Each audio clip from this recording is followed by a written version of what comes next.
ঘটনা 2024 সালের জুলাই আগস্টে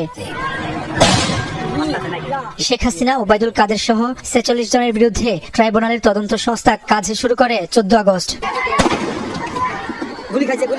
ভিন্ন ভিন্ন অসংখ্য ঘটনার মধ্য থেকে সুনির্দিষ্ট অভিযোগগুলো নিয়ে আলাদা করা হয় শেখ হাসিনার বিরুদ্ধে মামলাটি।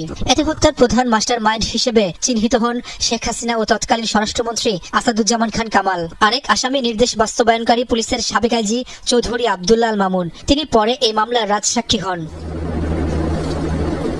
৫ আগস্টের তদন্ত শেষে গত ১২ মে ৮,৫০০ পৃষ্ঠার তদন্ত প্রতিবেদন জমা দেয় তদন্ত সংস্থা।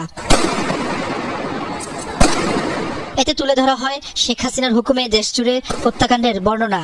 ১ জুলাই আনুষ্ঠানিক অভিযোগ গঠনের শুনানি হয়। ১০ দিনের মাথায় গঠন করা হয় অভিযোগ, জারি করা হয় গ্রেপ্তারি পরোয়ানা। পলাতক হিসেবে আসামি শেখ হাসিনা ও আসাদুজ্জামান খান কামালের পক্ষে আইনি লড়াইয়ের জন্য নিয়োগ দেওয়া হয় স্টেট ডিফেন্স। মহাদলীয়ভাবে সিদ্ধান্ত গ্রহণের মাধ্যমে ৩ মাস ধরে ২৮ কর্মদিবসে সাক্ষ্য দেন ৫৪ জন সাক্ষী।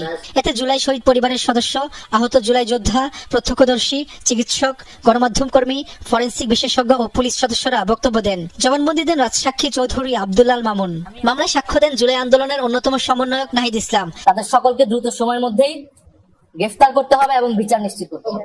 লিখিত জবানবন্দি দিয়েছিলেন বদরুদ্দিন ওমর। ২/২/২০২৫ সবশেষ মামলার মূল তদন্তকারী কর্মকর্তা আলমগীরের সাক্ষ্য গ্রহণের মধ্য দিয়ে ইতি ঘটে সাক্ষ্য গ্রহণ অধ্যায়। পরে ১২ অক্টোবর থেকে শুরু হয় প্রসিকিউশনের যুক্তিতর্ক উপস্থাপন। ৫টি অভিযোগ প্রমাণে আন্দোলনের সময় শেখ হাসিনা সহ আসামিদের নির্দেশনা বাস্তবায়ন, হত্যাকাণ্ডের নানা তথ্য উপাত্ত, আন্তর্জাতিক আইনে বিভিন্ন মামলার রায়ের নজির তুলে ধরা হয়। রাষ্ট্রনিযুক্ত আইনজীবী আমির হোসেন ও তার মক্কেল শেখ হাসিনাকে অভিযোগ থেকে অব্যাহতি দিতে চালিয়ে যান আইনি লড়াই। জুলাই আগস্টে ঘটে যাওয়া যে মানবতা বিরোধী অপরাধ, সেটা ছিল ওয়াইড স্প্রেড, সিস্টেম্যাটিক। শেখ হাসিনার কমান্ডে এটা হয়েছিল, একটা কমান্ড স্ট্রাকচার ফলো করে এটা হয়েছিল। যে আসামি উপস্থিত থাকলে যে যে সমস্ত সুযোগ সুবিধা পাওয়া যায়, যে সমস্ত ডকুমেন্টারি এভিডেন্সেস হয়তো আমাকে ওনারা দিতে পারতেন, সেই সবগুলি দিয়ে আমি ফাইট করতে পারতাম, সেগুলো পারছি না। যুক্তিতর্ক ও যুক্তি খণ্ডন শেষ হয় ২২ অক্টোবর। প্রসিকিউশন বলছে আন্তর্জাতিক মর্যাদা পেয়েছে এবারের সংশোধিত আইন। স্টেট ডিফেন্সও বলছে বিচার কার্যে পায়নি অসহযোগিতা। কোনো অস্বস্থতা আমি দেখি নাই, কারণ আমাকে কেউ কোন রকমের ইন্টারাপ্ট করে নাই। অনেক ডকুমেন্টারি এভিডেন্স এখানে এসেছে, যে এভিডেন্স গুলা টেলিফোনিক এবং ভিডিও, এগুলো ফরেনসিক পরীক্ষায় উত্তীর্ণ হয়ে এভিডেন্স হিসেবে গিয়েছে।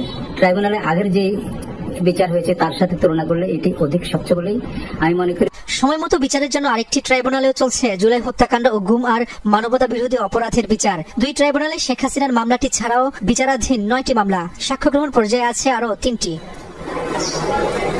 যে আইনের জুলাইয়ের মানবতা বিরোধী অপরাধের বিচার হচ্ছে, এই মূল আইনটি